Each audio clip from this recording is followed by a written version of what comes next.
Hello everyone, it's the Dante Elephante podcast. I think I've done enough intros without video that I feel confident. I think I can do this with video now.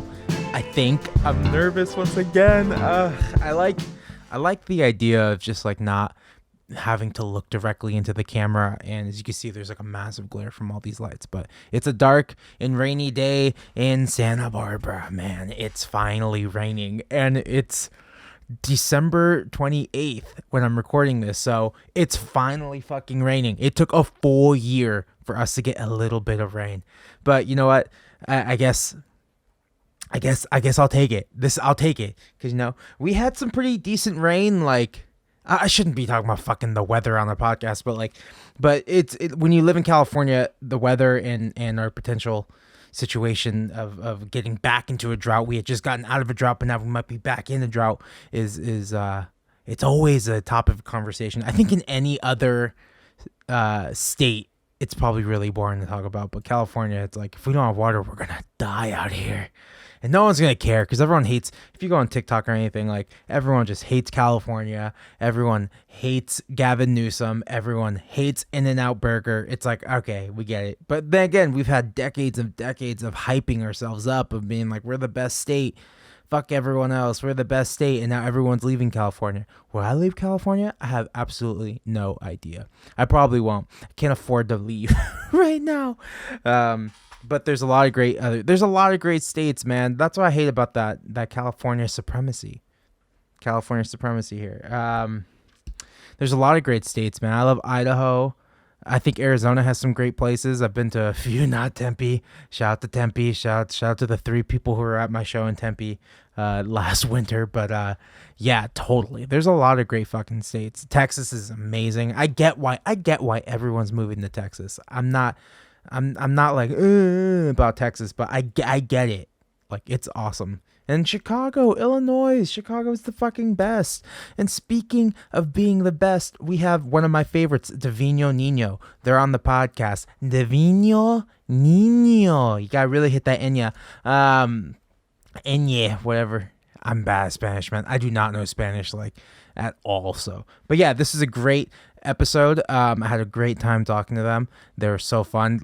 So this is what happened. I announced this podcast like earlier a few months ago, and here's what happened. My internet was so shitty that day that the files, when they finally downloaded, were all off and jumpy. And then they hit me up and they're like, "Hey man, is our episode ever coming out?" And I was like, I lost this one, and my friend Chelsea Rose from Summer Twins, formerly Summer Twins, now she's just Chelsea Rose. I need to reach out to her, but she lives in LA, and I know I can see her as soon as this pandemic's over. We'll do one in person, but I lost hers due to some internet issues, and Divino Nino's a few months back. And so because of that, I was really stoked, because I felt really awkward asking them, "Do you guys want to do it again?" So I kind of just like brushed it off. And luckily they reached out to me, and they're like, "Hey man, is this episode ever coming out? And can we do it again?" And I was like, "Yeah, let's do it again." So this is it. We did it again. I hope everyone had a very good Christmas. Last week I seemed paranoid on the podcast because we did have a minor COVID scare over at my house. Someone came over and painted the house, and potentially exposed my father, who exposed me. But it's been a week. Everyone got tested negative. I quarantined. I did not see my family on Christmas, which is such a fucking bummer. I did not see Jenny on Christmas, my family. It was so stressful, and I was very depressed. But you know what? It's fine. And I think I wrote a Christmas song for next year. As soon as I wrote it, I was like, "Oh, great. Like a Christmas song." It's past the time. No one wants to hear any more Christmas music, especially me. I played a lot of Christmas music this year. And so moving on, like, it was just such a bummer to have to quarantine, and I'm still technically quarantining. I haven't really gone anywhere, and it's just, it sucks, man. It's not, this shit is not a joke, obviously. Everyone, it's just, it can happen so quickly. Just one person enters your life, and they're a little, maybe they're just a little bit more confident that, like, I'm fine, I'll just go work on they were painting our house like outside, but you never know. These are the things you never know. You never know how quick it can change. Someone thinks they're fine, but they're asymptomatic, and now they're infecting the whole family, and boom, no more Christmas. Christmas was fucking canceled. But no, for the most part, everyone else is doing fine. Did not see my mother, but I think we're gonna do. I guess I'll go over there this weekend and we'll do something. We'll do Christmas in 2021, baby. Christmas, Disney Soul. Did you guys watch Disney Soul? Let me know your thoughts. I've had a lot of feelings and thoughts about Disney Soul. If you haven't seen it yet, this will be, I guess, kind of like a spoiler. But the ending, I want to know what people's thoughts were on the ending. I've had a lot of different thoughts on the ending. Obviously, this movie it's not really for kids. It's kind of like pondering your life and realizing the life of an artist is hard and you're not going to make money, and it's such a fucking struggle, but it's, at the end of the day, it's your purpose in life. But then at the end, they kind of make it seem like, is that your purpose in life, man? Music? Or is there something more? Is there something more than just like, I don't know. There's a lot, man. Maybe just being a musician and being an artist isn't the only thing. And that's kind of that whole self-centered way in which we live, that we think that everything's so important and all this stuff, all of our art, in reality, it's the relationships with our parents, with the barber who cuts your hair, with it's how you treat people in day to day. It's not just, you can be a great artist, but you can also be an asshole. And then what kind of life was that? You're still an asshole. I think that's that we talked about that a lot in this podcast, just the whole tortured artist thing and using that for your art and not getting the proper help. You got to get the proper help. This podcast is sponsored by no, there's no BetterHelp sponsorship here. But it is important to think about your mental health, man, especially right now. It's dark, it's gloomy, it's not fun. You can't go anywhere. Now there's a reason not to go anywhere if you're in California and you're finally seeing the weather change. And yeah, man, it's a scary time. But the movie was awesome. I thought it was great. I thought it looked beautiful. I thought the animation was so good, and it's just the perfect time for right now, and it hit me hard. It didn't hit me as hard as Coco. I wasn't crying or anything, but it was on that level though. It was like, yeah, it makes you think about life, and I don't think kids are gonna like it. It's not like, I didn't put any spoilers in this. You know what? It's fine. I don't think kids are gonna like this movie. It's above their heads, man. Like, a child has never thought about their purpose in life. They're just living. And I think that's something I want to incorporate into my own personal life. I just want to live, baby. I just want to make some art, live. And then, I don't know, man. I want to DJ again. I want to DJ in person again. These are the things I loved, and now they've been taken away from me. But you know what? We're moving on. Okay, let's take a phone call. Let's see if anyone left us any voicemails this week. We got a handful, but this one is less. Let's just hear it. Is this Dante Elephante? I don't know, man. I saw your TikTok, and I was like, let me give this guy a call. I make some groovy ass music. He looks like a fun guy. Does podcast type of thing. I'll just call you. Oh, we should collab. I make a little music here and there. And, I said we should collab. We'll make some sounds. We take our sounds on a date there, on a play date, and then our sounds have kids, and then we put those kids out on Spotify and YouTube and TikTok and become famous, become bud. Yeah. All right. Deuces. Yo, this is the kind of stuff I love, man. People reaching out because of TikTok, because of other random platforms other than Instagram. I just love it. I love everyone reaching out, and I've been a lot of people have come forward to me with some tracks and they want to collab. I am very down for that. Just send me your songs and I'm down to collab, man. Like, I think 2021 will be the year of the feature. I have a few songs right now that I want people on, and I want to feature on other people's songs. Like, let's start collabing, because this shit is whack to do alone, man. I'm not having fun doing this shit alone. I want to have fun, especially in this next year, and start connecting and building a community and I just want to meet new songwriters and write new songs. And yeah, it's like I've spent enough time doing this by myself. Like I want to, I don't know. But then again, at the same time, I want to write good songs, really great songs. It's going to come down to the song at the end of the day versus just doing something just to do it just because I want to collab. But like it has to be that perfect mix of good song and, you know, a good vibe. And I think that's where we're going to see some success, at least even if there is no success, I'll feel good about it. For me, that's like my standard. Do I feel good about this? Like, other than that, yeah, I'm fucking very down. Hit me up if you want to do a collab. I'm very down. So also I have some shirts available. Hello merch. I'll put the link below. We have a couple shirts left. Working on more merch right now. And yeah, shout out to everyone who's been listening to these intros. I don't know, man. I like intros. To the podcast, and I feel like the last two, I'm like easing in. I'll do it without the video. Let me just get more comfortable rambling alone in a room by myself. It's very weird. It's very strange. But now I'm turning on the camera. Let's feel, I don't know. Who knows? I'm just trying to feel good, man. Okay, so Disney Soul, spent Christmas alone. I am COVID free, thank God. It's New Year's. My new album comes out next week, January 8th, via Born Losers. You can pre-order the album now. I'll have the link in the description of the YouTube video, and I'm very excited, man. This is it. This is the home stretch.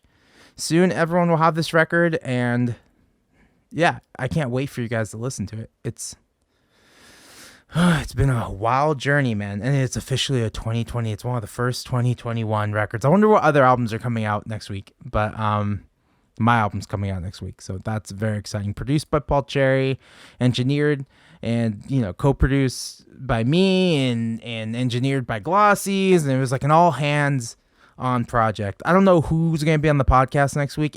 Because it's the week of the album coming out, I might just do like a handful of people, and I don't know. I'm still thinking about what to do next week for the podcast, because it is the album release week, so we got to promote that bad boy, make a full episode about it. Okay, what else happens? Divino Nino, once again, is on the podcast. We talk about reggaeton. They've been really in the reggaeton. We talk about community. We talk about Latin representation, indie rock. What's going to happen in 2021? What's their expectations? They've been recording an album in a cabin. We get an update on that. And they're just really great, man. I hope you guys enjoy this episode. If you, once again, thank you so much. I'll see you soon. Bye-bye. I'm scared I'll look under the hood. You know, it just doesn't grow back. There we go. Javier, shit. take off the hat, Javier. Yo, take off that hat, bro. Yo, What's what in up? there? What up? Did you shave your head too? No, I didn't. No, he didn't No. shave his Oh. head. Dude, we're placing bets. Look at Guillermo. The Guillermo looks One fucking. for five. Wow. we almost had a band full of ponytails. Really? Yeah. Almost, yeah. You guys diverted that potential disaster. Yeah. Well, that's amazing, man. Divino Nino, we are recording. We are live. Thank you guys for being back on the podcast. The first episode never came out because of obvious reasons, internet problems. Didn't fucking work, but thank you guys so much. And now we get the full band, which is a major plus. And I will say this will be the last podcast of 2020. This comes out right before New Year's Eve. So this is our New Year's Eve show, kind of. Yeah. Hell yeah. Thank you. Thank you for having us, homie. I appreciate it. Yeah, I appreciate you guys. So what's so we talked a few months ago, and I've been following you guys online. Like, sounds like the recordings are almost done. Where are we at with the record? Well, we've spent a decent. But right now, it's crazy, man, because we have like so many songs and so many ideas and so many different vibes. But it's really feeling like we're finally coming to be done, like totally done with one song. Oh my god, and it feels so good. Yes. Feels so good. Feels so good, honestly. Yeah. Yeah, for real, man. It's been crazy because we spent 10 days in a cabin, and in my mind it's just like, well, we have like over 20 logic files, songs that have melodies, lyrics, pretty much everything that you need to finish a song. So it's just like Uh-huh. all we gotta do is go to this cabin and finish them. But man, the crazy thing is that, like, first of all, after not spending a lot of time together, this is like post analysis. Something I've been thinking about. It's just like, it's just like when I'm in the room with everyone, like when we're all in a room, a specific kind of like tone gets defined, like, oh, I like this, oh, I like this. Yeah. You know what I'm saying? And the thing is that, I don't know, man, I feel like we all hadn't been in the same room for a long time. So I think it took, I mean, we recorded every single day. It was a lot of work and it was a lot of fun. But I think like those 10 days helped just define what is it that we're gonna do, because dude, too many vibes. It's just like, oh my god, let's go really hard here, let's go reggaeton, let's go Yeah, yeah. hardcore, let's go here. It's just like, it's kind of like, bringing it into focus. And I feel Wow. like post cabin has been coming together slowly, finally. And I don't know, I get the feeling that, like, at least this first song that came to, okay, it's coming to an end. It feels like a map that kind of shows you where everything else should go. Mm. I don't know, me being optimistic, hopefully it will be like that. Man, so how many little seeds do we have? You said there's about 20 different ideas. Like, how many of them are going to end up, how many do you think will end up on the record? How many do you like to shoot for? I'd say I would hope 10 or 12, Yeah. something that just feels compact. I don't think we're thinking of doing like a double record or something long. I really enjoy the idea of, like, the 40-minute record, something that fits into like vinyl and just feels good, nice and compact. So, and yeah, man, we have a bunch of, like, in terms of, for me, what defines like a song that I like is it's to have a good foundation, good lyrics, melody, chord progression, Yeah. and a theme And if we have these elements, I'm thinking, well, all we have to do is record it and produce it. But that's pretty much been the thing that we're playing with right now, because we have a bunch of songs like that. And I don't know, our process is usually like we start off with like 10 songs that we're like, okay, and then we'll probably write 5 new ones, and probably of the big batch, we're only gonna keep 5. I don't know. That's Yeah. how I feel like our process usually goes. But yeah, man, that's kind of where we're at right now. And what's like the deciding factor of not putting on a song? Is it just like a feeling thing? Like this one just isn't connecting like the other songs, like in the whole of the piece? Yeah, everyone can chime in, by the way, but I Yeah. feel like it's one of those things where, like, it's actually really easy to know when we're all in a room. Like, it's easy if, like, even if Guillermo doesn't say I don't like the song, you can tell that he was banging way harder to the previous one. Yeah. And so like we tend to kind of go by feel, where like we all gotta be losing our minds to the song for us to keep it. And like, it's more like that. It's less of like, sometimes I tend to go the direction of like, well, this lyric is really good, and like we gotta have the song, in my mind, like that. Sometimes I go like that, but ultimately it's really whatever we all think is fire, and it happens very organically, I feel. Has Yeah, the I don't moment feel like happened? Oh, go ahead. Sorry.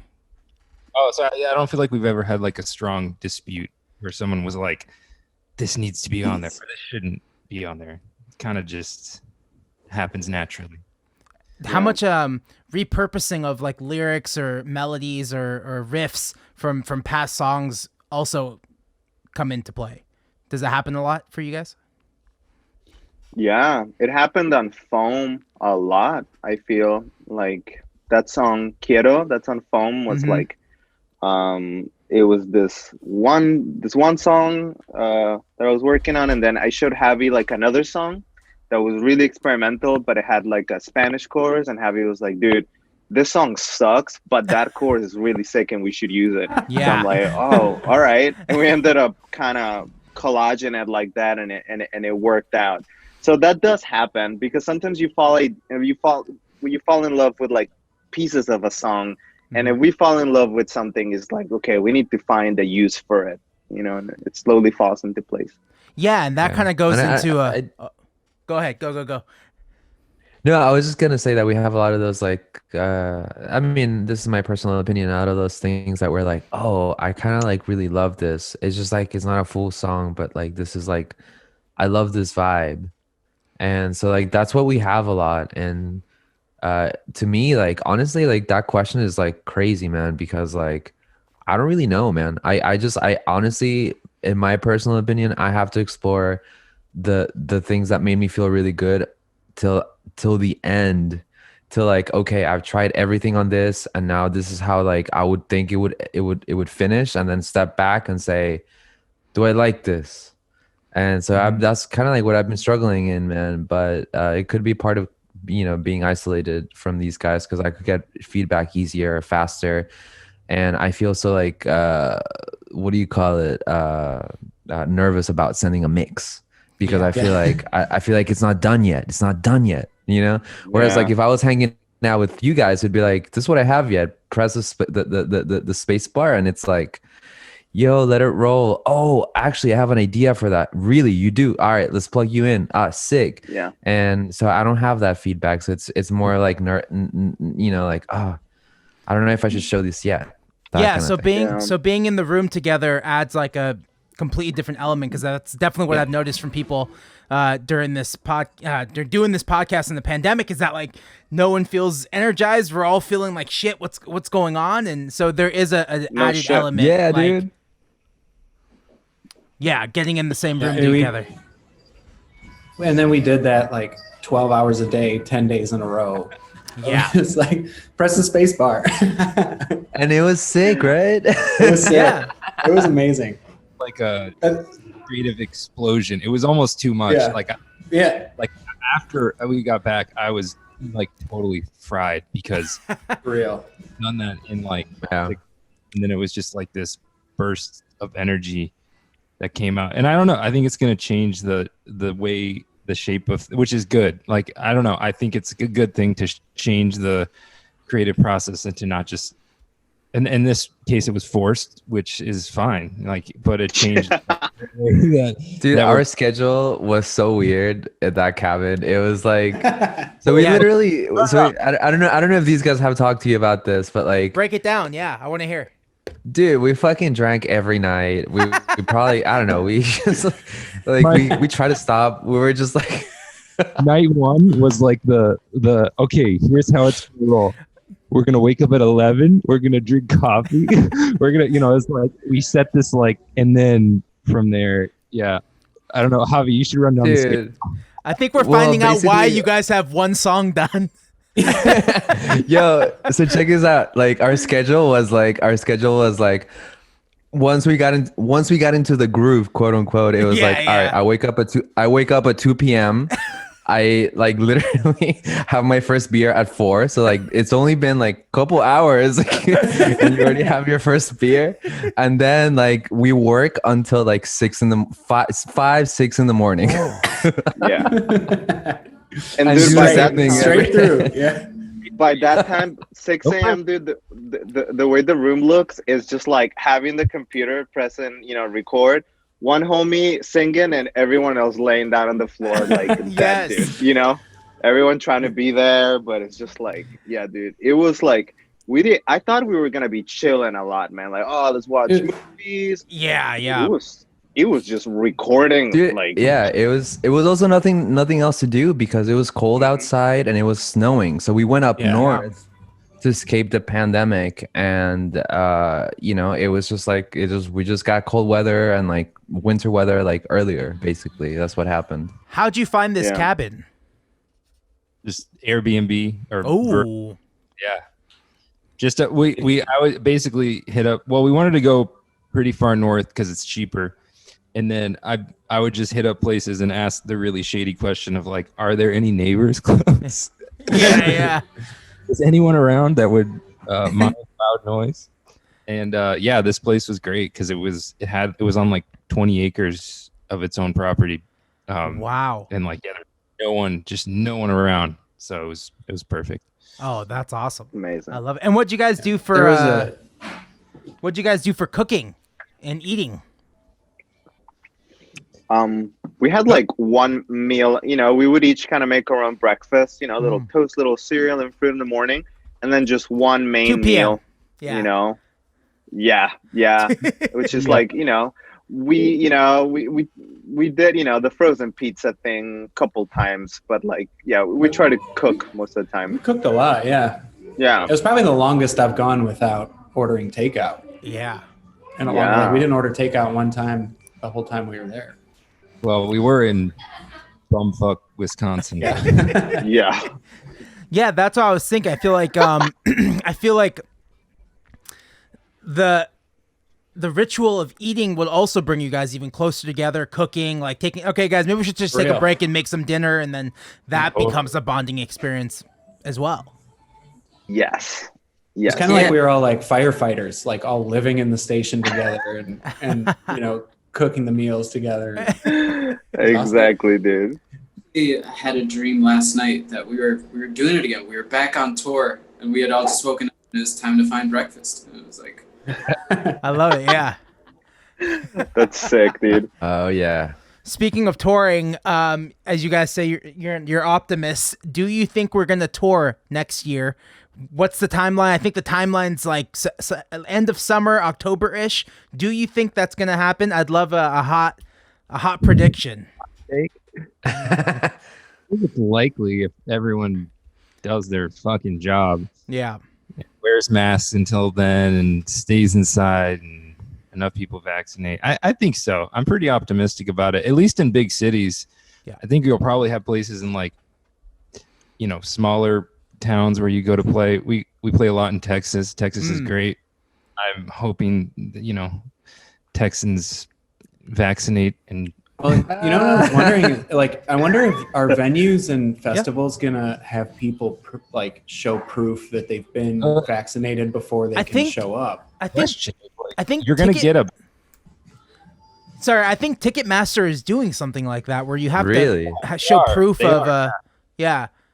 Wow. It's gonna come Which down is to kind of intense. Yeah. you know, some states are gonna be down with that and others are not gonna be down with Yeah. that. Yeah. Yeah. And so, but yeah, I mean, I'm pretty optimistic. I mean, Dr. Fauci says September we could have like sporting events like full capacity. So like that's in my mind, you should, you know, be able to go play a little venue if that's the case. So if we're thinking that's the timeline, what's your guys' timeline to get something ready for that moment? If everything goes well and we're like, oh shit, Divino Nino, you guys can go on tour in October. What's your guys' like, okay, we gotta get the record done, we gotta mix it, do you feel a pressure to like get that done if everything works out with the way we think it is? Well, I don't know how much pressure, but like the original goal was that by this time we would have the entire record ready and we'd be touring in the summer. Yeah. But yeah, that's probably not gonna happen. Like we won't have it ready by this summer. I'm still kind of optimistic that we can have it. I think like the process is quicker when we all can meet.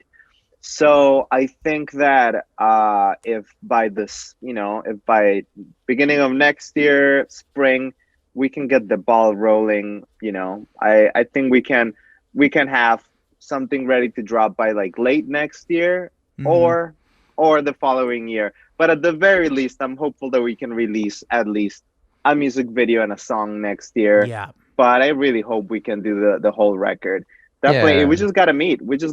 You know, right now I haven't seen everyone since we were recording in this cabin. I've only seen Javi and I meet. We're gonna start meeting. Well, we've been meeting once a week, but we're gonna start meeting twice a week, and we're just like cranking. I'm pretty much working on the files that we all cooked up in the cabin, and we're just, you know, organizing them, mixing them. So that's pretty much adding stuff to it, like mostly like finishing vocals. It's not like gonna be a final version, but I feel like it'll get us enough to be like, okay, this song could be cool, or like, all right, I haven't listened to this song in a while, I can listen to it now, and I feel like it's not hidden, and that's cool. That's cool too. But the thing is that like we have to go through this like exploration period. Yes. And yeah, I mean, me and Cam have been looking at, okay, after this week, what are we start working on next? Because I think we really have to show like mixes to people and like to everybody, be like, what do you guys think about this? Are we going off our fucking rocker? Like, what's going on? Yeah. So in your eyes, what makes it final? Like, are these sessions from the cabin, will they, once you guys fix them up and add things, will that be the final mix, or are you guys going to go and try and record all over again once you have these songs really laid down and finalized? You know, the process for every song is like it's pretty different. Like I think some songs will be probably entirely electronic, some will have acoustic drums. You know, the way that this thing happens is honestly it's a mystery. Honestly, it's always been a mystery and it remains a mystery how it's done. Just the fact that this one song, well, Javi and I have been like, so the way that we've been doing it is just like, all right, I we meet once a week and then we leave each other homework.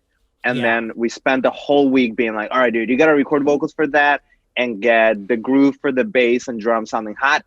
I am going to be doing vocals for this thing and I'm going to be recording guitar, whatever. You know, we're going to be doing this. And then we meet, we compare notebooks and homeworks. And then we're like, oh, sick, this is sounding tight.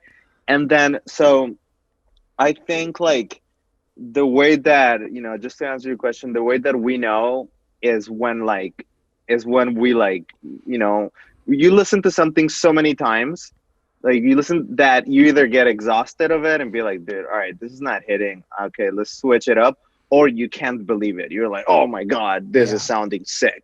And I think like, I would say when we can't believe it, that's when we're like, all right, this one's done, next.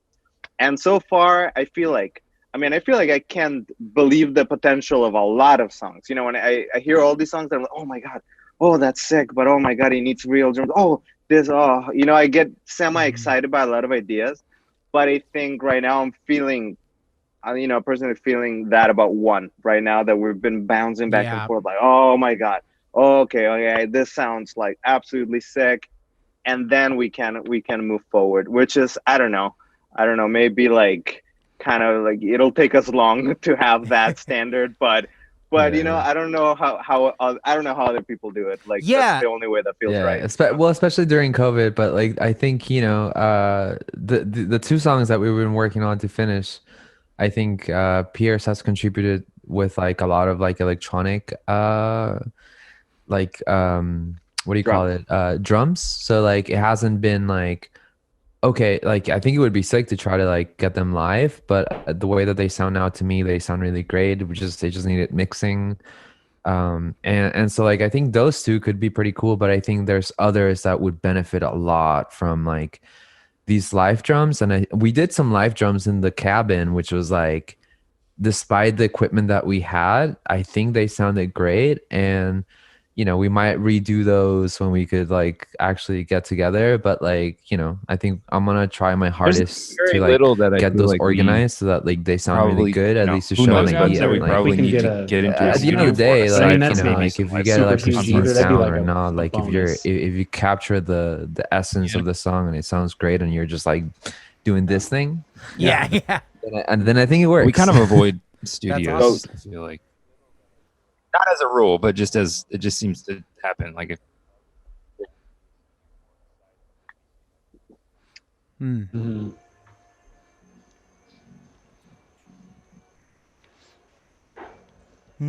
Yeah.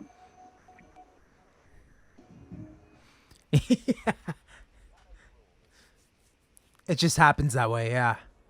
No, studios can be, I don't know, it always feels like a race. Like I'm racing against the clock because every hour is another $50 or $75, $100. Like it could be more. I don't know. Those are just the studios I've been to, and I feel like I never get the best product that way. I feel like when I'm just like what you guys just did with the cabin, 10 days, 12-hour days, like pumping shit out. Like I feel like I always get the best results just taking my time and doing it right versus doing shit against the clock.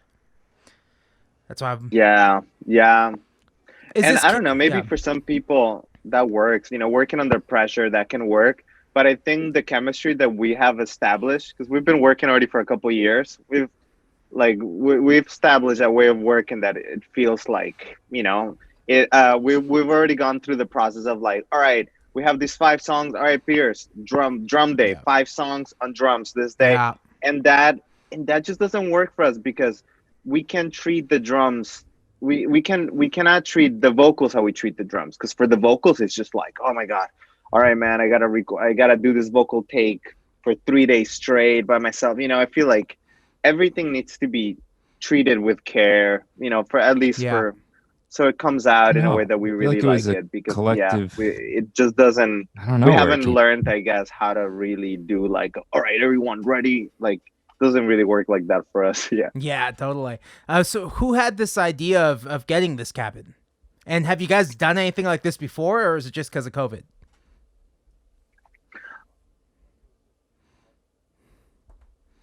It was a collective thing, but Pierce brought it to life. I think Mm. maybe we have been talking about it, but it started. We've only done it one time. That's right, We've only done it one time, one other time that this time, and it was when we did Made Up My Mind.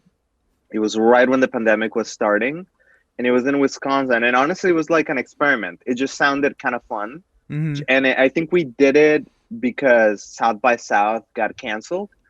And we were so bummed because we prepared a set for it, and we were like, oh shit.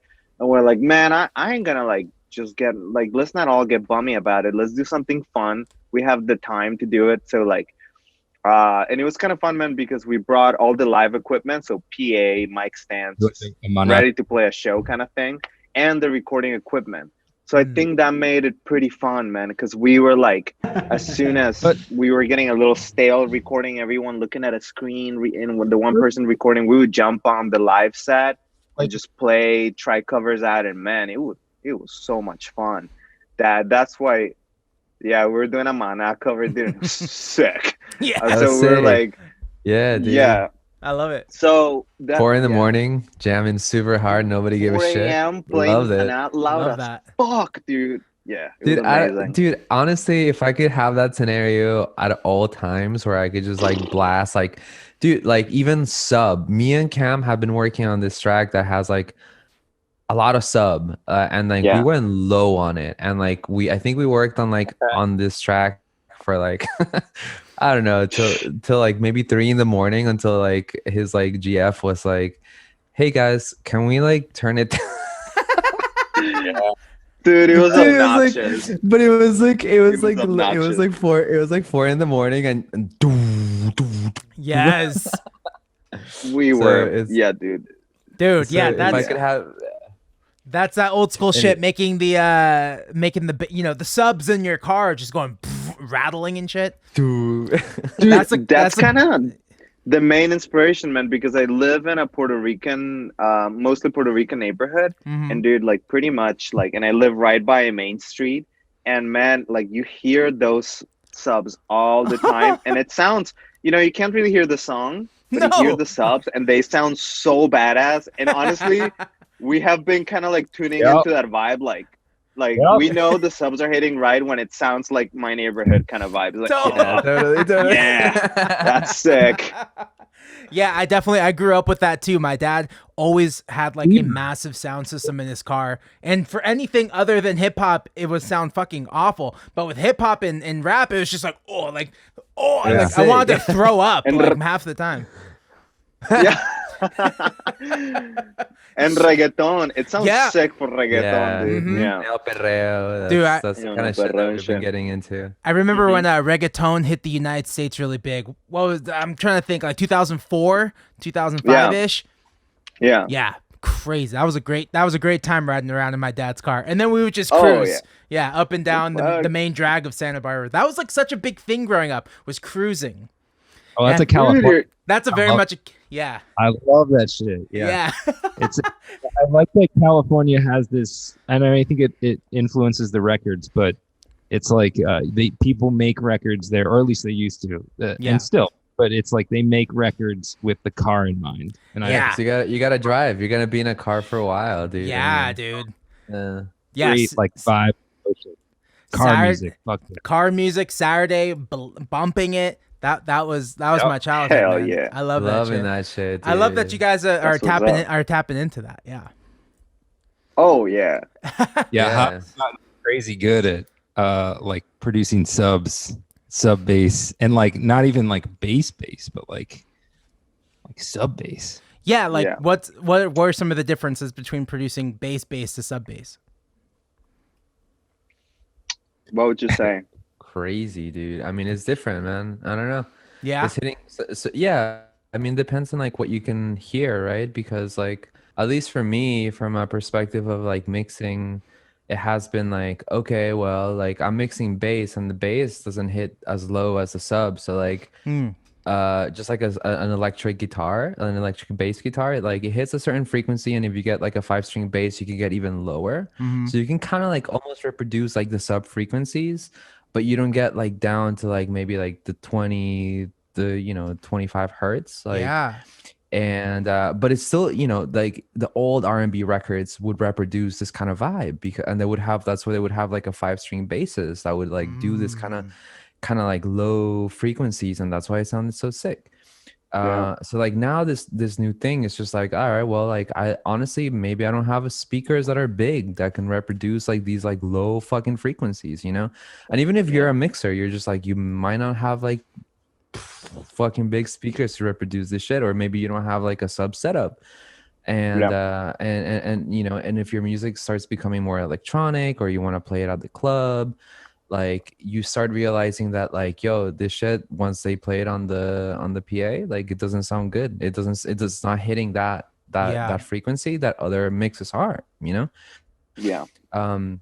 So but there's a battle, right? Because so the sub hits that low frequency that sometimes you might not hear, but also most people are listening to music on earbuds, on fucking headphones, and it's straight to the phone speaker. So if you're not also thinking about that perspective, then like you basically lose the low end.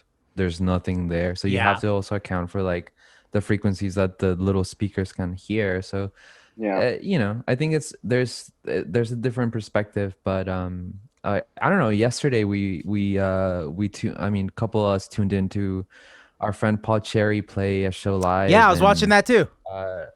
Did you watch that shit, dude? Yeah, I was watching. It was so good. It was so good. And I was blasting my speakers, man. It was just like, it just sounded so good, man. Really like, great I mix. heard everything. Yeah. Coming from Lincoln Hall, I mean, that was just like, so yeah. I mean, I was like, I think all of us were just like, we miss live music. I know. Watching that thing, I was like, damn, this feels so good. Even like the chat section kind of felt like the chat, dude. The chat was going off, dude. Dude, I was firing that chat, dude. I was going. Yeah, dude. What was your screen? My screen, DJ Caldo, which is like, yeah, dude, that's what's up. Hell yeah. Dude, I was having a ball, man. I legit, like, I would feel like I'm, I'm going to get a drink at the bar. Right? And then I would just walk around and be like, hey, what's up, Kels? And, like, my girlfriend was like, but, dude, I was on the vibe, dude. I'm like, I'm at a show, dude. I'm having a ball. My girlfriend called me. I was like, can you not call me right now? I'm like, I'm at a show. That's crazy. Yeah, dude. It felt that way. Like seeing the chat section, it felt like I was just like eavesdropping on everyone's conversation, like you kind of do at a show. And then the show visually looked good. I was like, damn, this is insane. And it sounded good. And yeah, the bass like resonated through. I was like, fuck, this is crazy. They did such a good job. Man. But Audio Tree always does a great job. You guys have a great session on there too. Yeah, they have great sound. Yeah. That's awesome. Man. We had a great experience. Yeah. I feel like they do a lot for Chicago, the culture of Chicago, getting certain bands out there. And how was your Audio Tree session? How's it work? Like how?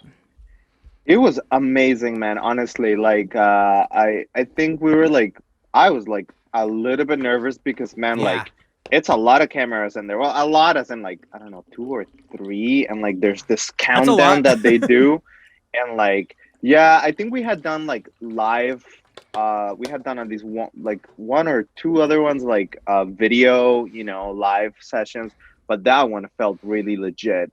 But I don't know, man. Like, it was props to everyone that works in like the engineers, the people who Yeah. mix it, people like clean, organized, and they made the environment super cozy. We were able to get in the in our groove very easily, man, very easily. Did you have the chance to redo a song? Maybe if you felt like you fucked up or Oh, they something. don't give you that. Yeah. They don't give you that, but they let you kind of practice and jam because, dude, Cool.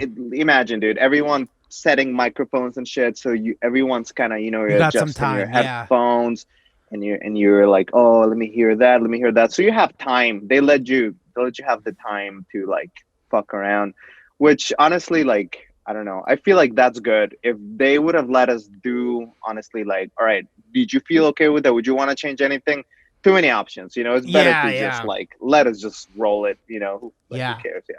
Yeah, I feel like you guys all have like a really great vibe with each other. Like you guys are all very close, and sometimes when the part of starting a band and getting really close with all your band members, I don't know if you guys all knew each other at some point before the band, but like you get this like tightness where you can just lock in a lot quicker. Yeah.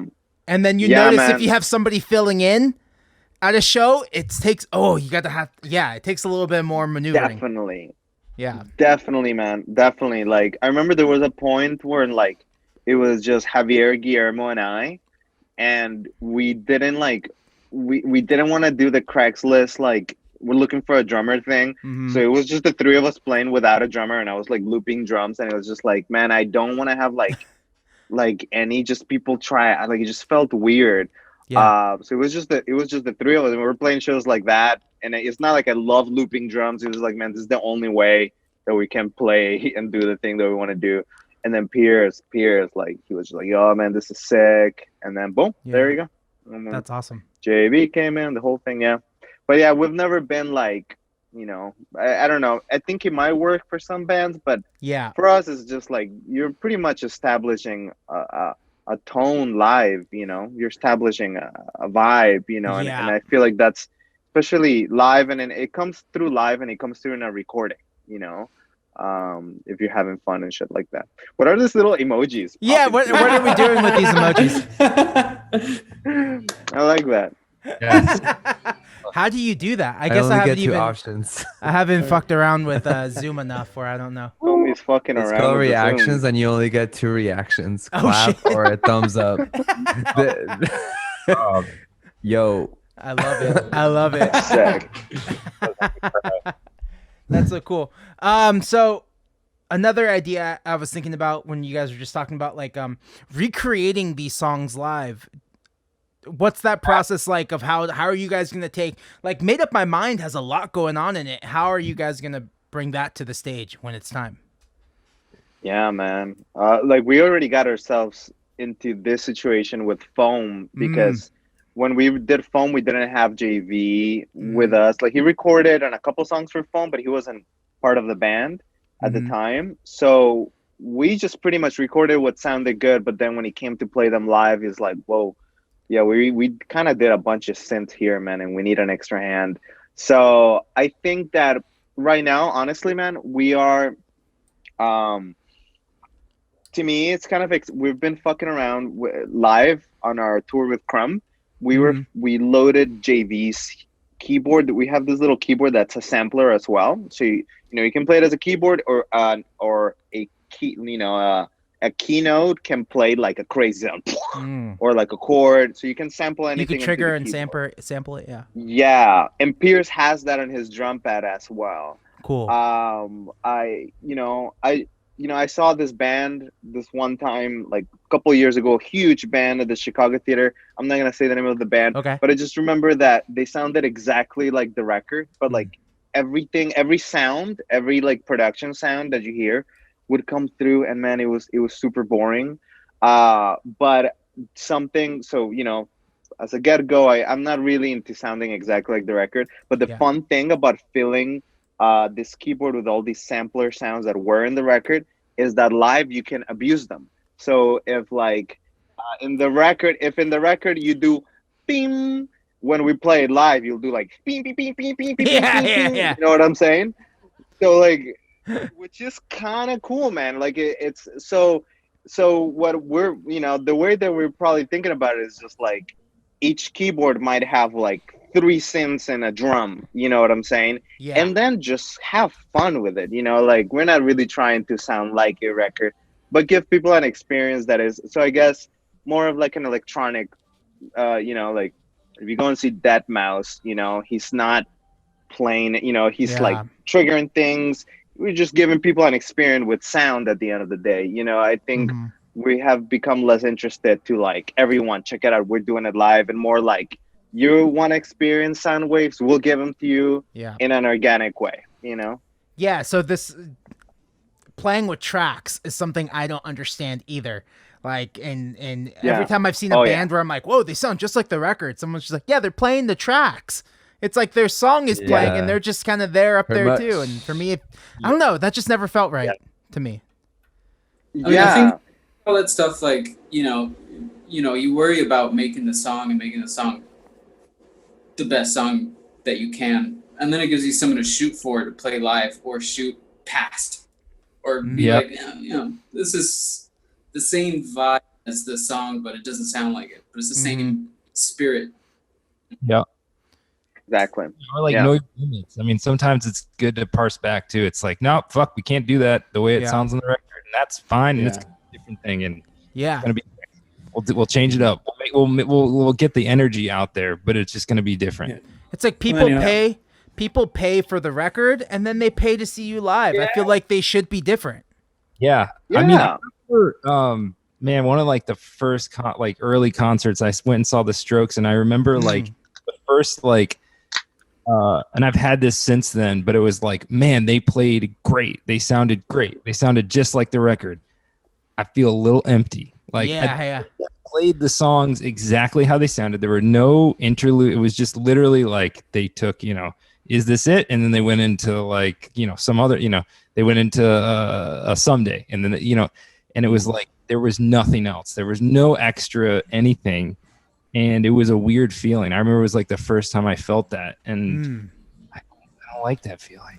Like, it sounds like the record, but it's not a different experience. It's like, you could have played the record very loud for me, and they could have mimed it, and it would have been almost similar. And I mean, I love the Strokes. I'm not dissing the Strokes. Definitely love the Strokes, but I get what you mean. It's like a thing to try to shoot for live, is to try to make it different, but also stay true to the songs, and not cop out, not be like totally like, oh, we can't do it. It's gonna sound worse. It's like, we can't do exactly that, and we're gonna make it better for the live situation. Exactly. Yeah, because ultimately, like, I don't really think the goal here for us is like, we really want to show everyone how we can play everything so well. Like, the goal is more like, let's have a great time kind of thing. You know what I'm saying? Like, we recorded all these things, but ultimately, you know, you paid money to be here, and you want to be taken out of your world and your own mind. Let's have a ball, you know? And I think, and we make it fun for ourselves. Like, I think if we were just playing to a backing track, it wouldn't be fun for us either. And I feel like if it's not fun for us, it's not gonna be, you know, fun for them. Yeah. And there's like an added stress. There's been situations where I've played in groups that there's like a fine line of relying on the backing track and using it to enhance what you're doing. And when you're relying on it, sometimes if the computer breaks, you can be in a, like, it's scary when, you know, you got a couple minutes to set and someone's like, the computer's broken. You're like, that's the songs are relying on them so much. And then you're just like, God, what are we going to do? Oh, no. Yeah, I hate that. The idea, I have an issue with electronics to fucking begin with. Like, the idea that I have to rely on a computer for my set it's heartbreaking and very scary. Yeah, for sure. Oh man. JV, I wanted to ask you a question because you weren't on the podcast last time, and I'm curious, what's your setup like keys wise? Like, where are we at? Well, for the tour we did last year, it was just a Yamaha CS and then a Korg micro sampler, and then a set of bongos. Nice. Oh, good. Oh, there you go. I love that. And then I key players are always so strange to me because everyone I know plays drums and bass, but like keys, like, is it one of those things where your parents forced you into play piano, but then you got into it, or how'd you get here? Oh no, this is a new. I started playing keys seriously when I started playing with Divino Nino. Oh wow. More or less like full time, yeah. So that kind of like threw me into it. What did you play beforehand? JV plays everything better than all of us. He's the shredder of the band, dude. Little known secret. So how long have you been playing keys? Seriously, about a year and a half. Wow. Maybe like 2 years to 3 years is when I kind of started like dabbling with it. But yeah, really when I started playing with the band. That's amazing. Oh man. Yeah. Oh my god, I can't even think about that. I can't think about I've been playing keys very not like, you know, when I write I play keys, but like hell no. Put me on that hell no. I'm not going to do that on stage like yeah. I barely play guitar well and that freaks me out. Well, it's something like I definitely know that I'm good at practicing a part and learning it. And that, but if I were like, if someone was like improvise on keys during the session, I would be so screwed. But if someone was like, here's the part, you have a couple weeks to learn it, and then we have a couple weeks to rehearse it. Cool. I feel good about that. Wow. But yeah, if someone was like, let's jam, and you play keys, I'd be like, ooh. I could drop a few chords. Like I know it would be like, I could hit you with some chords. Yeah. That's amazing. That's so cool. Yeah, man. There's another thing we talked about that I've been writing notes as we go along here, but like with song selection and finding out what goes on the record and like how do you manage as a songwriter your ego when everyone's like, I'm not feeling this track? Yeah, man. I mean, honestly, it's one of those things where like there's a secret game that we play that I don't think we ever talk about it. But the minute that the dumbest person in the room wins, and if you're taking your song too seriously, everyone's gonna make fun of you, and you go to the corner, get out of here. So like, if you want to survive, dude, you gotta be the dumbest person, dude. And the dumbest person doesn't care about the song. You know what I'm saying? Yeah. Okay, that's kind of the vibe. Great, yeah. Mm-hmm. Who was gonna say? Was anyone gonna say? Did I cut someone off? Like, yeah. Like for me, it's not so much song to song as it is part to part. And something I had to come with recording is being like, I'm going to hear a song and I'll try to throw out as many ideas as I can and understand or try to understand that none of them will get used. Yeah. And if none of them get used, you got to look at it and be like, well, because I trust the tastes of the people writing the song in this group. So if they say it's not the part, then I know it's not the part. But it's also something that, it's still a struggle to be, well, I kind of like that. Be like, but they don't like it. And ultimately, I trust the taste of everybody else in the group to a point to where if they say it's not the part, then it's not the part, And then just taking the enjoyment of like having sat there and like gotten to just throw out a ton of ideas on something. Yeah, and usually the way that it works is like, I don't think we've ever been like, oh man, you're excited about that, but that kind of fucking sucks. If honestly, if I see someone that is excited about what they're doing, I'm like, and honestly, this has happened, at least to me personally, where like, I don't really understand it, but I'm like, okay, then we move on. I kind of mute it or put it low in the mix. We work on something else. And then I'm muted, and then I'm like, oh, I get what they were trying to, okay. Because sometimes you just need a little perspective, you know what I'm saying? Or like see what they're trying to do, because I think like this happened to us recently where like, I remember Javi threw an arpeggiator on this song. Remember when I first heard it, I'm like, I don't know about that arpeggiator. But then we took it out and it sounded bad. And if it sounds bad when you take it out, the chances are, no, let's leave it on. And now that arpeggiator, listen to it, I'm like, oh yeah, it's fucking sick. Yeah. Takes a little time, so it's just kind of like, I think it's healthy to walk around like you don't have the answers. Like walking around like, I don't know. It's kind of fun because you leave yourself open. Yeah, and questioning everything. I mean, maybe that's a COVID brain.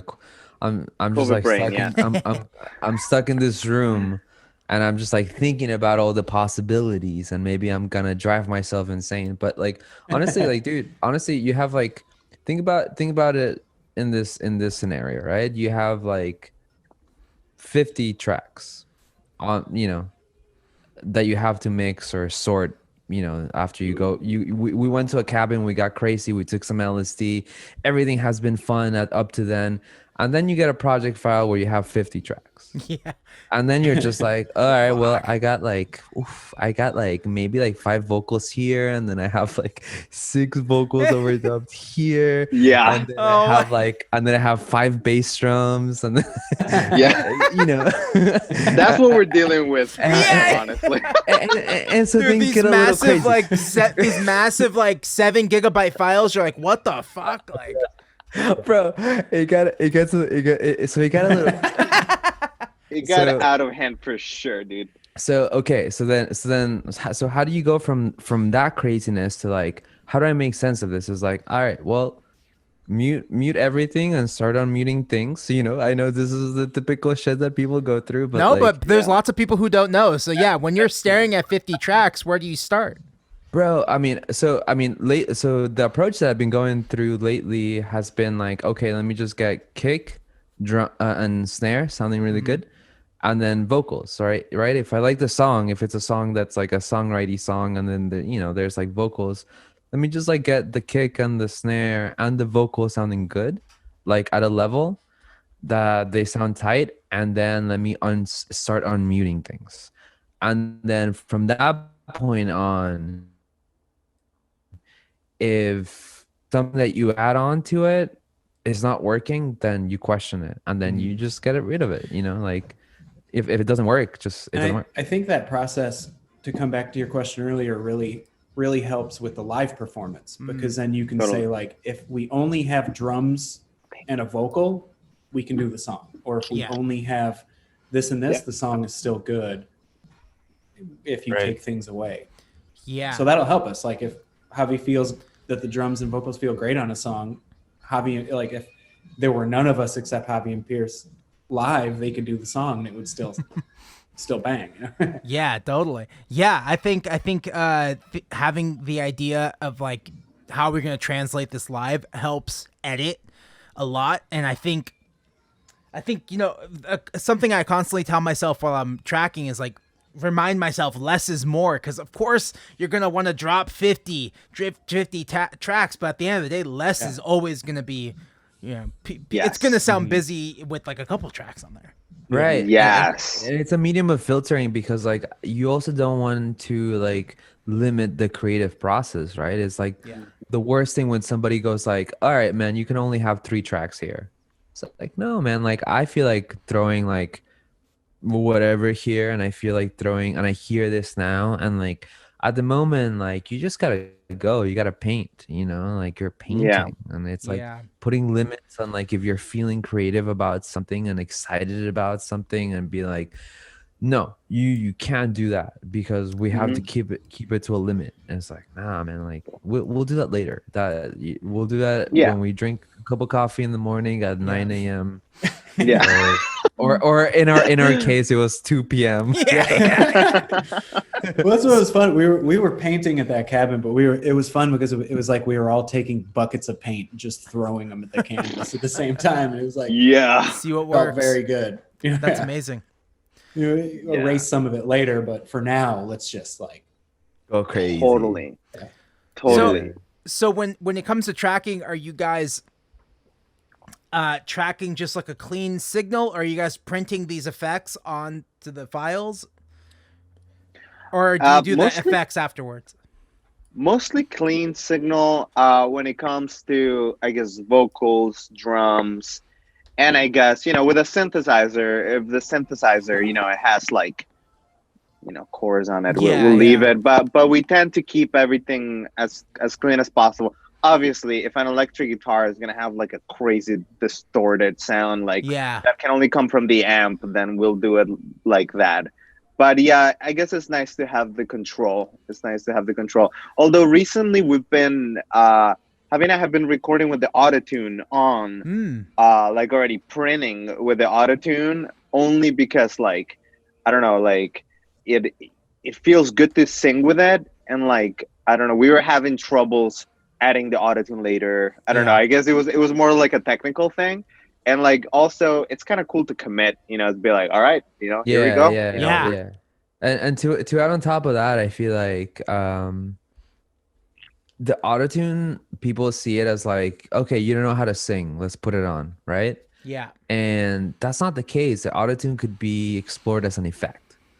And there's artists, you can look this up. There's Charlie XCX, Uh-huh. like yeah, there's just like a ton of artists I could tell you that like, yo, I actually sing with the autotune because I can lean into certain glitches. Like when you actually sing a bad, it's bad for like teaching you how to sing bad good. Yeah. But like Yeah. you can sing badly to it and learn how to sing to the autotune in a bad way that it corrects you in a way that you make it glitch. Yeah. And that's a cool effect. Yeah. And it's yeah, I also noticed there were times in the cabin.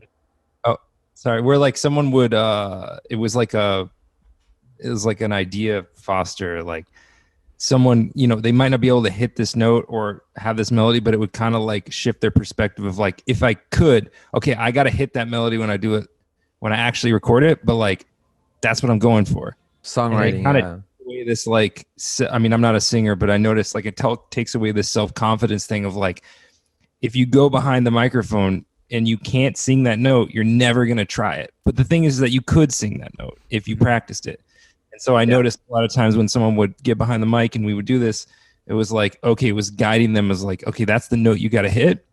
Go practice it. If you want to do it for real without the auto. And then it's going to sound really cool. But like, you might not have tried that if you didn't have it on. yeah, Dude. A couple of effects we abused on that cabin. Autotune, decapitator. yeah. Wait, what's the Decapitator. what's the decapitator? Everything was crushed. Everything was autotune. It's a plugin. It's a plugin that usually digital distortion on a plugin. It doesn't sound very good. Yeah. Like usually, like to get good distortion, you gotta run it through hardware. But I think the thing that can get you, I don't know, the thing that has gotten us the closest to digging digital distortion has been that plugin, the decapitator, and man, it's been abused almost in everything. And like, yeah, man, because I feel like I don't know, man, it might be pent up energy from COVID, but we're usually tend to lean on the mellow, chill, let's do something pretty. But dude, things have been sounding like pretty like pretty like. But so we've been abusing that, man. But I think like this happened to us last time that we got our record mix with Andrew Humphrey, which is this amazing like homie of ours that lives here in Chicago. He's mixed like all the Twin Peaks stuff and shit. Great guy, but like pretty much a lot of what he did to our Logic files was like shut off plugins. You know what I'm saying? He was like, let's turn this off.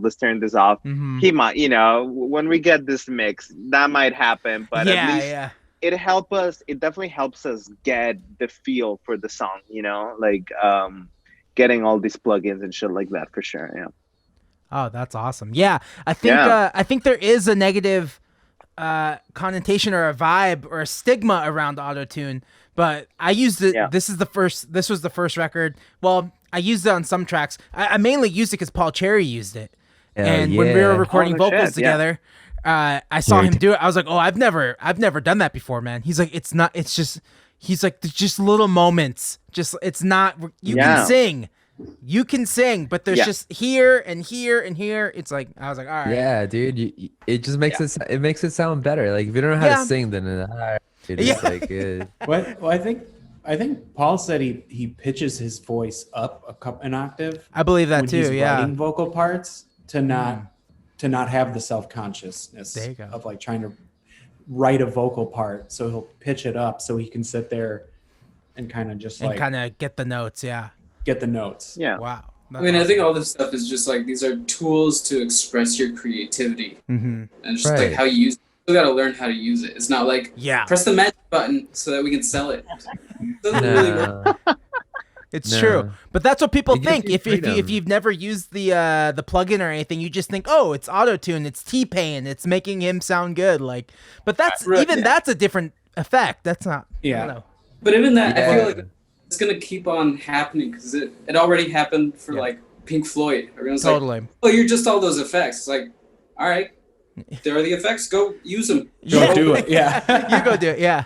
Yeah. Yeah, but they did it right, and the same thing with T-Pain. I feel like T-Pain had like really great vocal performances that like just simply the autotune just was the effect that he used for his vocals. Like nothing wrong with it. It's just like that was sick vocal performance, you know, and Well, you you know- know, and it has been for us has been an injection of like at least for me, like realizing that this new neo perreo vibe that has just been blowing my mind. Like, Yeah, and same. which is crazy. I don't know if you've heard of any of this neo perreo shit. But No, it's go just like, talk about it. I'd love to hear about it. dude, it's so crazy. It's like reggaeton Yeah. is mostly male dominated. It's mainly like talking about sex, talking about like Uh-huh. the club, talking about like, oh, you know, like whatever, fucking this girl, whatever, blah blah blah. Neo Perel is like literally focusing on like women. It's like women take over like reggaeton and like cherish like their bodies and like are free to explore the same explicit things that like reggaeton in regular explain, like, oh, like I wanna fuck this girl, I wanna whatever, you know, like same kind of vibe, but it's like from the girl, from a woman perspective. And it's also there's a lot of focus on DJs. So Yeah. a lot of there's a lot of like DJ whatever produce this track, DJ like blah blah blah. And it has like, dude, like as soon as I found out that kind of genre, I was just like really mind blown. Whoa. And Yeah. Yeah. Who is some Yeah, artists that we should be looking out for? Who's anyone? Oh man, I think the number one, and we've been talking about it, man, is Miss Nina, man. If we Okay. could have any guest vocal on our like collaborate with anyone we can, would be Miss Nina, dude. She's fucking fire, man. But I think what happened to us is just like to give you, I guess, some perspective, is that we've been here in Chicago. We've been. I'm sure you're familiar with like, you know, I guess more or less the scene that we're in. Yeah. And we definitely feel like, you know, we're one of the in LA, maybe a different story, but at least in Chicago, we're very like one of the few, I guess, Latino bands and shit like that. So it's for a couple years has been us being like, oh my god, this band is into Sonic Youth, I love that shit. Oh, this band is into like My Bloody Valentine or like Jamestown Massacre. All right, man, Jesus I'm and into that Mary shit. Chain. Jesus Yeah. and Mary Chain. All right, man, we're gonna do this thing. Like, oh, you like that? Oh, fuck yeah. So I guess we're not like super, you know, this is our world. This is kind of what we're into. This is like, you know, and we like the shit. We're into it. But then we had our friend Michael that, you know, used to be Javi's and I's roommate. He visited us in the middle of the pandemic, like I think like 2 months ago or something like that, a month ago. And then, man, I when he came over, I'm like, dude, I've been listening to this artist named Isabella Love Story, which is a reggaeton artist from Montreal, I think. Is it Montreal or okay. Canada? Yeah, she lives in Montreal. And I remember thinking, like, man, reggaeton for me has always been like gross. I don't like it, you know, mainstream. Don't like mainstream. I don't want to fuck with this shit. Yeah. But man, the way that her stuff hits is just kind of like indie reggaeton. Like it's someone who's like, you know, not super, I guess, you know, famous and huge, doing this thing, and it hits me in a way that I'm like, oh man, I like fuck with this, and it's in Spanish and like really solid lyrics and shit like that. And I, when our friend Michael came to visit us, I remember I showed it to him. I'm like, dude, I really fuck with this. And it's just like this one time, man. He helped us with synthesizers for Made Up My Mind. And I think it was Michael, Javier, and I hanging out one day. We got like matching tattoos of a butterfly, a butterfly Yeah. tattoo. There we go. And yeah, check it out. Javi has it in his hand. We got like matching tat. We had just like a homies bonding day. And then that night we took some mushrooms. And then he was like, yo, have you guys heard of like Miss Nina or like Tomás del Real? You're like, no. He was like, oh man, here, can I show you guys some shit? And we're like, okay. Dude, honestly, after that night, blew our minds. And honestly, it made me feel like, you are Latino as well, Ruben. Yeah. And it kind of made me feel like, oh man, I've been in this like, American like world, legit trying to fit in, being like, oh, I got the guitar distortion, I sing like this. Yeah. And man, it made me feel like shit, these ladies are doing it. And it's like, man, the way that they're handling this genre is making me feel like, why am I like trying to fit in like in a way that I can legit kind of just be what I am in this like sick way? And yeah, man. So I think that's what Javi's trying to like, kind of like the point he's trying to get across, man, is that like this pretty much made like change pretty much the way we've been approaching music, which is just like I don't know, man, like reggaeton I know is like a funny thing, but the very specific way that neoperreo is being developing, which is a fairly new genre, has been incredibly inspiring to us, and it has been drastically changing the way that we've been approaching music. Wow. Which is just like, since there's not much of we haven't had a community this year, we haven't been going to the Empty Bottle and to the show here, seeing our homies.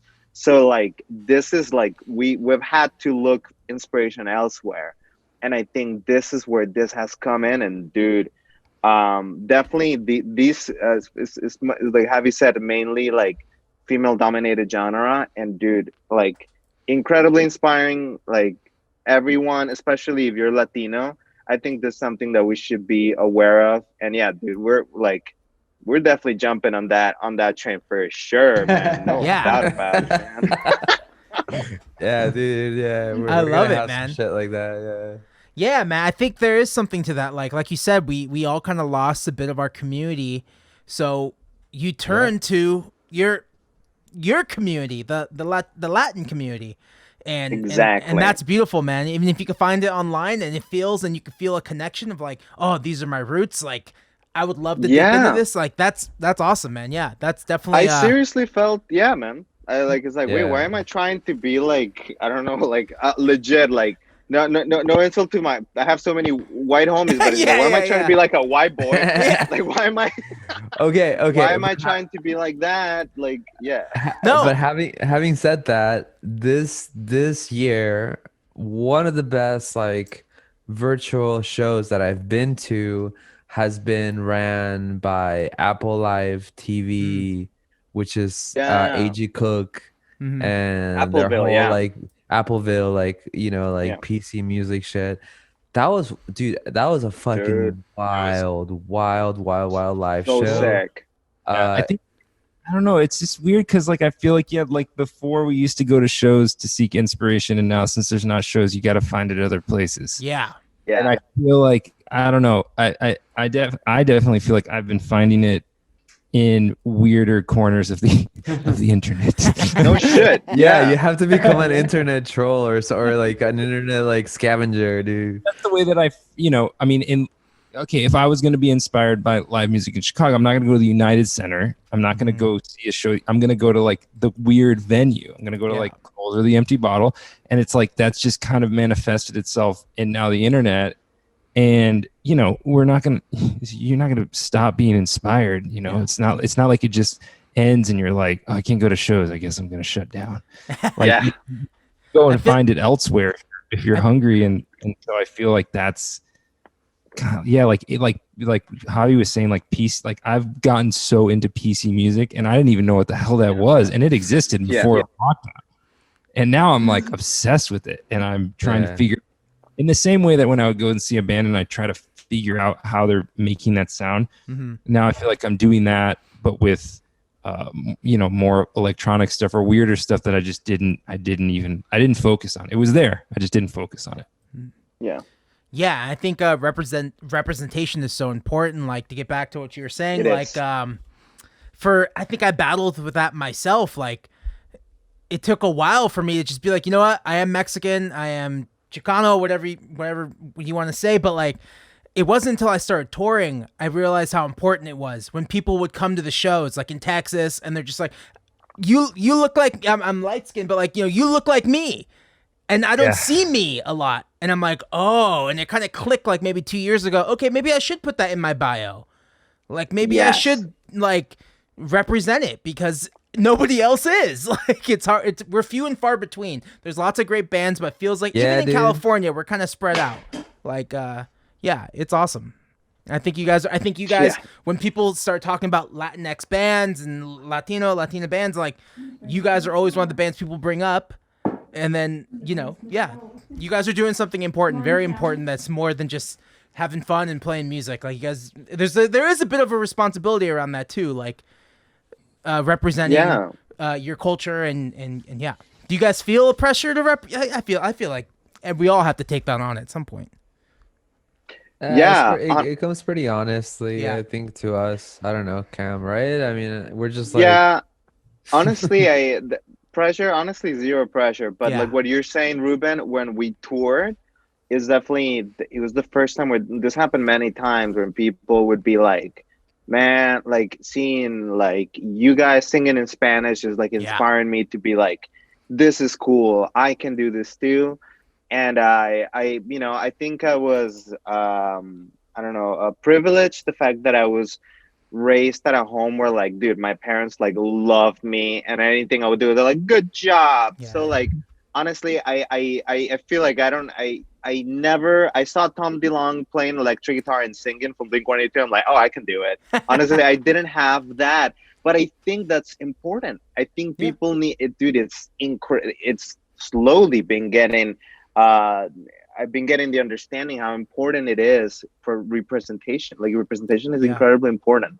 And I think that more than pressure, I think is, for me, it's been like, it's transforming into an opportunity. It's kind of like, oh my God, I can have fun in this field, like you're inspired by that. Oh, well, we can show you a bunch of, because I mean, technically, like being an artist and playing music, it's technically what we're doing is like sharing vibes, is being like, I'm into this, let it go through the funnel of ourselves and let it come out and let us show you the way that we interpret this. So like this understanding is just making the game even funner, you know what I'm saying? Yeah, I love it. That's so cool, man. Yeah, it's an exciting time. It's definitely an exciting time right now to be Latino and make music and tour and see people. Like, I think I talked about this on the last podcast we did, but no one saw that, so I'll bring it up again. Yeah. That kind of drought, like after you leave Texas and you're just kind of driving through the South, and it's not until you hit Chicago where I start seeing Mexicans again. I'm like, dude, this is fucking awesome, and the Mexican food's delicious, and it's like, it feels like LA, and amazing. It's not. Yeah, it's so cool. That's And since that last episode didn't come out, and you guys are originally from Florida, right? A couple of us, yeah. Guillermo, Javier, and I are raised in Florida. Cool. I think we were all born not in Florida. Guillermo, were you born in Puerto Rico or in Florida? Puerto Rico. Born in Puerto Rico. Yeah, so Guillermo was born in Puerto Rico, Javier and I in Colombia, but we were raised in Florida. Yeah. When did you guys come to the United States? Guillermo, you first. When did you come to the United States? I sort of bounced around. I was in New Jersey for like a little bit, and then I was in Mexico for like 4 years, and then Florida when I was like 9, 10. Oh wow. Yeah. And how was that, moving around so much when you were a kid? Why were you your family moving around so much? Yeah, my dad was just like looking for work and finding it in different places, and it was just, I don't know, it was definitely interesting at first being in the United States and getting a grasp on English, and then going to Mexico and being like, my Spanish really isn't all that good, and then getting better there. And then coming back to Florida and being like, my English really isn't all that good. Like, or whatever. Yeah. So being able to be bilingual and fluent in both, like, do you feel like you have a good grasp of it? Or now that you both. Really? Yeah, I feel like that's definitely something that takes a while. Like I in kindergarten I was in a Spanish and English speaking class, and then the classroom was literally split in half, and that's where I met like one of my closest friends, and kids would be on the Spanish speaking class would be on that side, and then you'd slowly come over to the English side, and then then the next year they put me in an all Spanish speaking class, and then my mom was like, he doesn't know any Spanish, why are you putting him in Spanish classes? And the principal literally said, oh, we think he could teach the other kids. She's like, he's fucking 6 years old. He doesn't know English. Dude. He barely knows English. I know. It was bad. That principal was also an awful lady. But like, yeah, that's the kind of stuff that I think about all the time. Dude, I Man. know. That's Yeah, funny dude. shit. I feel you on that, man. I also like hurt. I feel you on the. Gotta go to the principal's office. Like, no, I don't want to. I don't want to go to principal's office, dude. Like, fuck that shit. Yeah, dude. I don't know. Like, I got myself in a couple of those, and like, it wasn't fun. And Javi was a fighter, dude. When I Really? met him, I met Javi when we were in Colombia and we were like in second grade. But I met him again in seventh grade, and dude, when I met him, Javi had a scar from here to here, and he had just gotten beat up by just Russian like hip hop looking kids, dude. But Javi was like, dude, Javi had muscles here, dude, like this part of your neck, dude. How do you Diamond get earrings. this muscle, dude? Yeah, he had the I diamond did have a earrings. diamond earring. The diamond Javi earring, was a yes. bad boy, dude. I love it. Dude, Yeah, Javi, dude. it's time to get that diamond earring back, man. Are your ears still pierced? They're still pierced. Yeah. Let's go.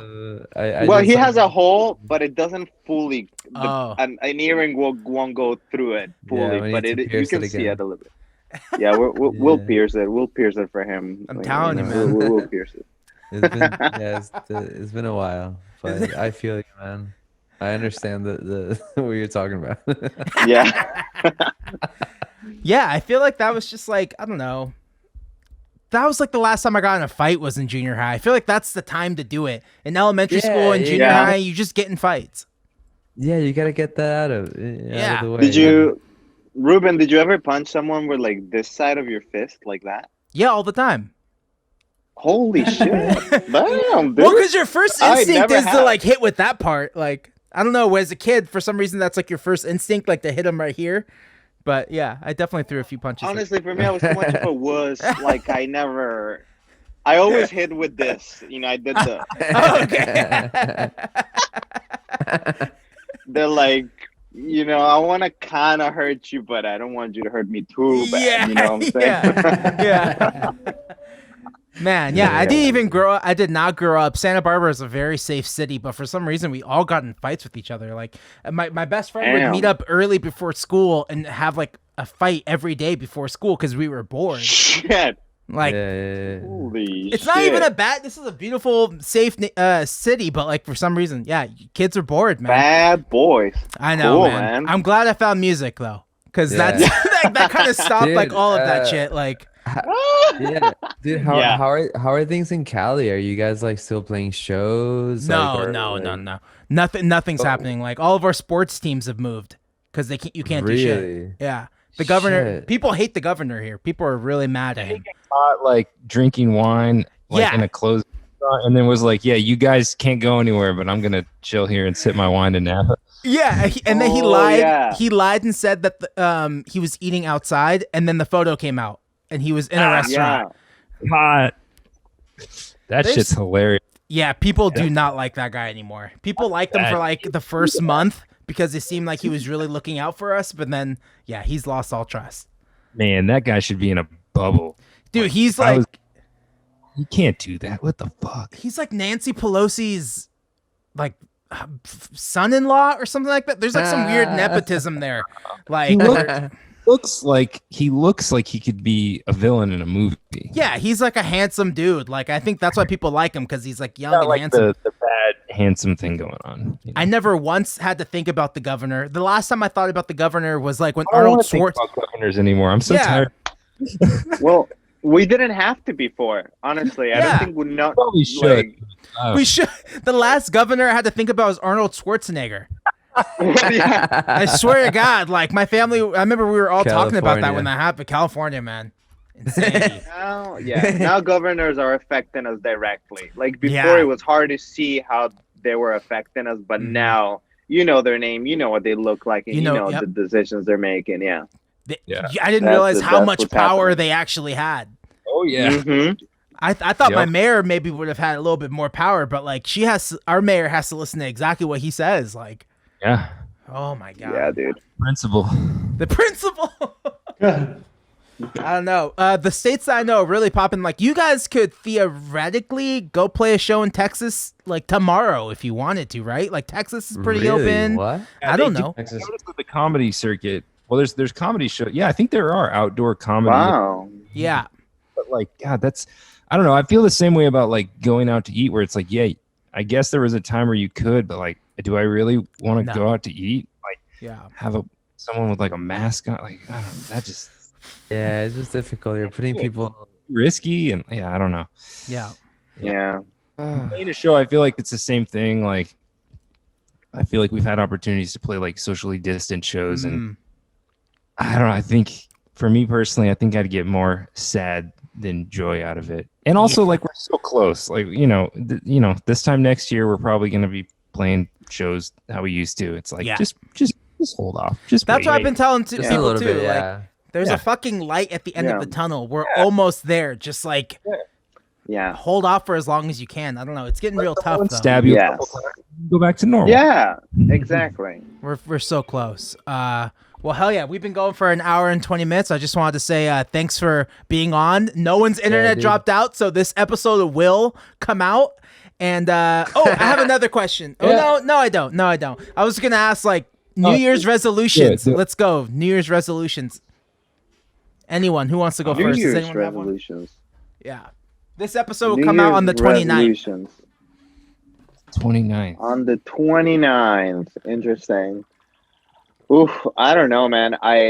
Resolutions is such a hard thing to think about right now because Yeah. this we year, haven't had- dude, I've been like this year has been like whipping me in the ass, dude. It's just like lesson here, lesson there. You not enough are here. Yeah. So like honestly, man, I don't know. New Year's resolutions to give me a break, bro. Like enough. Like I want to sleep. I want to sleep more. give me a break, life. Like let me chill for a hot sec. Yeah, I resolved Okay. to take it easy. Okay. Taking it easy. Javier, you said you wanted to sleep more. I sleep more. Finish these 2 songs before the year ends, and I feel happy, man. That's all I want. JV. Probably just always get better at music. Yeah. There you go. Pretty Yeah, consistent. that's a Yeah. safe one. Yeah. Yeah. I stopped biting my nails, so now I don't know what. I don't Okay, know cool. what You're done, dude. I'm Pierce. done. Yeah. I feel like I just want to come out of this more, enlightened, appreciative of things, and when shit gets taken away, then you everything falls into perspective. So I hope to keep that perspective. I don't want it to be just this weird blip where I'm like, oh yeah, I remember feeling that. That was crazy. I want this to That's stay. true. I do. Yeah. I want any pain to stay within me, as fucked up as that sounds, because I think it is important, and I think it It puts is Dude, everything in perspective. Yeah. dude, So- it really is. I don't know. I don't fucking know. Guillermo. Yeah. Guillermo, What's what's your New Year's resolution? To grow your hair back? Yeah. A ponytail. No more hair. I don't know. Just make it. I'm just make it. I just resolved to. All right, we're Be making alive. it. Just be alive. Yeah, seriously. Well, hell yeah, man. Well, Yeah, thank you bro. guys so much for being on the podcast. There we go. Light. Okay, I'll see you guys soon. Hell Yeah. Ruben, Bye. thank you so much for having